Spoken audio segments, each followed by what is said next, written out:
আসসালামু আলাইকুম। আমরা সকাল সকাল উঠে নাস্তা করে নিলাম, কারণ আজকে আমাদের গন্তব্য হলো বিদায় হজের মাঠ অর্থাৎ আরাফার ময়দান। এই কারণে সবাই মিলে আসলে বুদ্ধি করে একটু আগে আগে উঠে চলে আসলাম। আর হোটেলের নিচে ছোট্ট একটা বাংলাদেশি রেস্টুরেন্টের থেকে পরোটা, ডাউল, ডিম এবং সবজি অর্ডার দিলাম।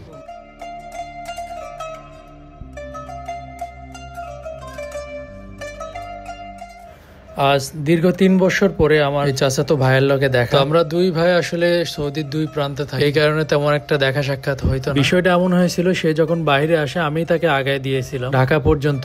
পরবর্তীতে 5-6 মাস পরে আমি আবার সৌদি আরবের জন্য অ্যাপ্লাই করে চলে আসি। হ্যালো এভরিওয়ান, আসসালামু আলাইকুম। আশা করছি সবাই ভালো আছেন। তো আমরা দ্বিতীয় দিনের মতো মক্কার আরাফার ময়দানে আসলাম। আজকে আমাদের টার্গেট ছিল সকালবেলা ভোরে উঠে আসার, যদিও আসতে আমাদের একটু লেট হয়েছে, বাট আমরা চেষ্টা করতেছিলাম একটু দ্রুত আসার। আমাদের আরও বেশ কয়েকটা স্পটে যেতে হবে। আমার সামনে আছে হচ্ছে আপনার আরাফার ময়দান, যেখানে আমরা এখন উঠবো। আর আমরা আসছি হচ্ছে টোটাল 6 জন। একটা ক্যাব ভাড়া করছিলাম রিজার্ভ, যাওয়া আসা। তো পার পিস আর কি 20 টাকা সামথিং এরকম করেই পড়ছে। তো ওদের ডিমান্ড ছিল আর কি বেশি, ওনার 150 রিয়াল পার পিস, 25 টাকা করে। বাট আমরা একটু কমায় টমায় নিই, নর্মালি ভাড়া 20 টাকা করে নেয়, এখন একটু বেশি নিল, বুঝলাম না।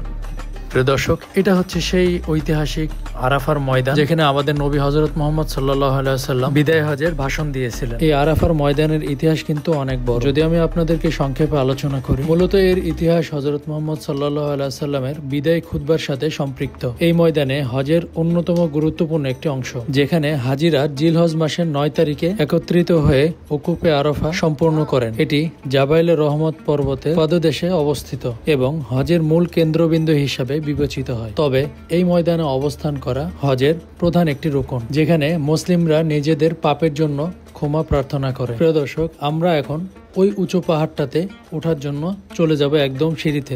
প্রিয় দর্শক, আমরা কিন্তু সিঁড়ি দিয়ে উপরে উঠতেছি। আর এটা হজের সময় হইলে এই সিঁড়িতে তেমন একটা জায়গা পাওয়া যায় না। আর আরাফার ময়দানের যে পাহাড়টা, এটা চারি সাইড দিয়ে কিন্তু ছোট ছোট ব্যারিকেড দিয়ে দরজা করা আছে, যাতে সেই দিক দিয়ে মানুষ ওঠানামা করতে পারে। তো যেহেতু ভিড় ছিল না, আমরা ঝটপট উপরে উঠে যাওয়ার চেষ্টা করতেছি। তবে একটা জিনিস লক্ষ্য করলে খুবই অবাক লাগে, বর্তমান এখানে যতগুলো হাজি দেখবেন তার ভিতরে ইন্দোনেশিয়ান একটা দল থাকেই। আর আমার হাতে একটা ছোট্ট পাথরের টুকরা দিয়ে আমি আমার নামটা আরবিতে লেখার চেষ্টা করতেছিলাম এই পাথরে। আমার হাতের স্পর্শটা এখানে যাতে থেকে যায়, আমি সেই চেষ্টাটাই করতেছি। আমার আরবি নামের অক্ষর হলো তা, নুন, ওয়াও, ইয়া। এই জায়গাগুলিতে আসলে লেখালেখি করা ঠিক কিনা আমি শিওর জানি না, তবে যদি আমার ভুল হয়ে থাকে তাহলে ক্ষমার দৃষ্টিতে দেখবেন।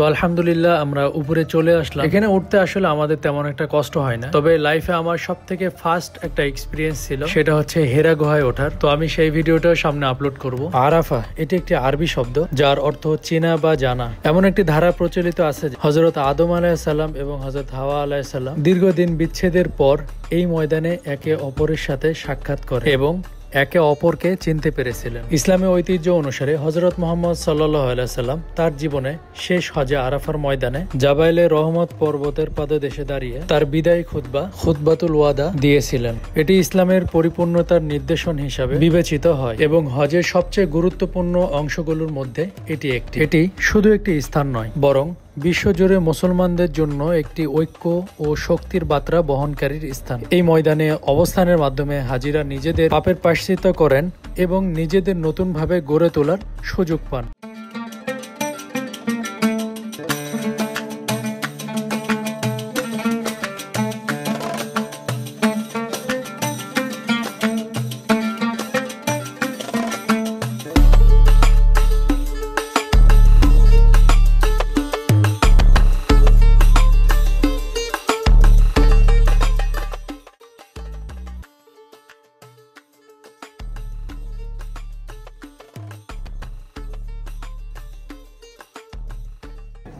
খুশি? ইনশাআল্লাহ।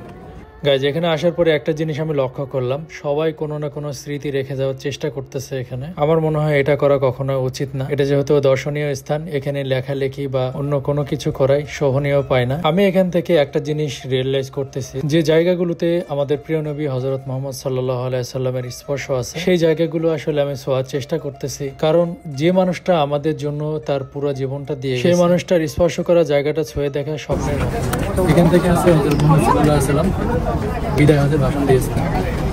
তো এটা খুবই গুরুত্বপূর্ণ একটা জায়গা। এটা হচ্ছে আরাফাত ময়দান। তো আল্লাহ যেন সবাইকে এখানে আসার তৌফিক দান করে। সবার জন্য দোয়া থাকলো, সবাই দোয়া বলেছিলেন আমাকে, সবার জন্য দোয়া করেছিলেন। আল্লাহ দোয়া যেন কবুল হয়, সবার মনের আশা যেন পূরণ হয়, আল্লাহ যেন সেটা পূরণ করে। আর আমরা নেক্সট আরেকটা জায়গায় যাবো, সেটা হচ্ছে হীরা গুহাতে। ওটা হয়তো উঠতে অনেক সময় লাগবে। এই পাহাড়টা একটু ছোট, আমরা মোটামুটি 4-5 মিনিটেই পাহাড়টা উঠছি, অত বেশি সময় লাগে না, যদি আসতে সময় লাগছে।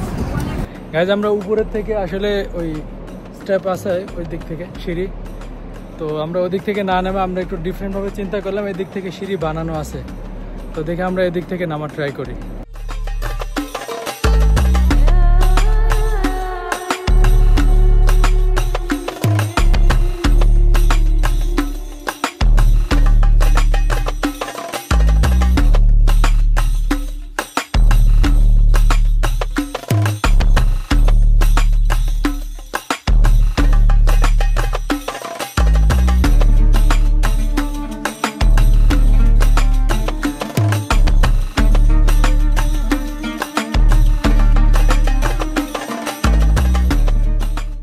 هذا ليمون جوس؟ ليمون فريش.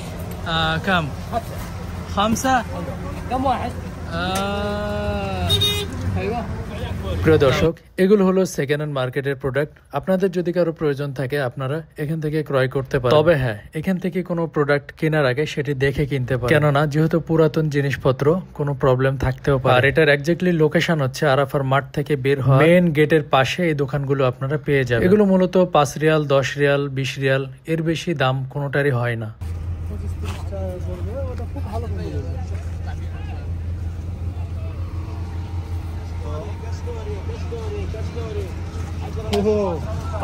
এখানে আছে বোরকা, আবাইয়া।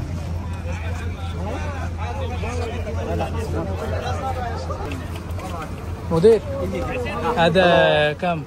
5 ريال. مانجا ده 6 ريال صاب 5. मैंगो 10 रियाल, 10 ريال صاب 5 কি নিবা? আঙ্গুর يلا না ريال بوا بوا لما ريال جست ছোটো। جست مانجا.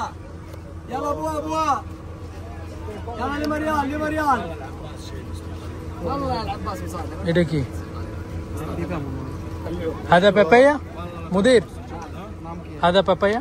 لا ميلون ميلون. واتر ميلون. ميلون لا واتر ميلون هذا بابايا. تربوز. اه كاون. ওকে, একটা নাও রান। না, আমরা তিনজনে খাই। لا اقول لك لو 5 ريال. ايوه مانجو هذا تو ماتش هارد. ما في هناك. ايش بك تنفض العربيه 3 مرات؟ नो नो नहीं डनो। ايوه ما في 4. 5 रियल। हाँ, मैंगो जूस।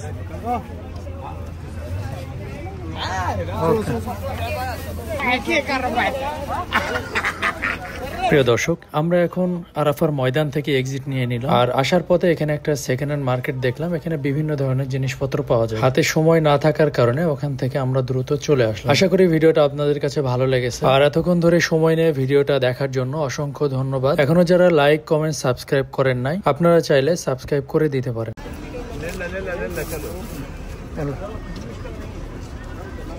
Thank you.